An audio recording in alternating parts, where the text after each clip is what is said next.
नमस्कार। आज या ठिकाणी समस्त हिंदुत्ववादी संघटनांच्या वतीने एका जाहीर आंदोलनाचं आयोजन करण्यात आलेलं आहे। या आंदोलनाचा विषय आहे खालिद का शिवाजी हा जो चित्रपट प्रदर्शित होणार आहे।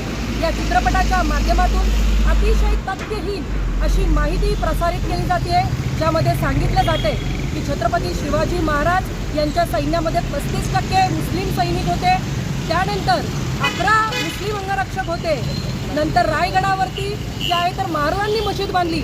अशा पद्धतीचे कोणतेही ऐतिहासिक जी दृश्य तिथे दाखवली जात आहेत, कुठल्याही तज्ज्ञांचा सल्ला न घेता, त्याचा पुरावा न घेता ही चित्र त्या ठिकाणी दाखवली गेलेली आहेत। आमचा यावरती आक्षेप आहे, कारण महाराजांच्या कालावधीमध्ये जातीनिहाय गणना केली जात नव्हती। मग हा 35%चा आकडा आला कुठून, हा आमचा सरकारला प्रश्न आहे।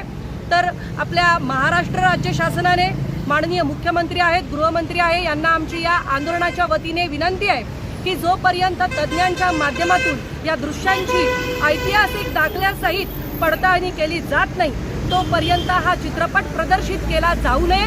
आणि या ठिकाणी शिवभक्तांच्या ज्या भावना आहेत, छत्रपती शिवाजी महाराजांचा जो सत्य इतिहास आहे तो समाजापर्यंत पुढे यावा ही आमची मागणी आहे।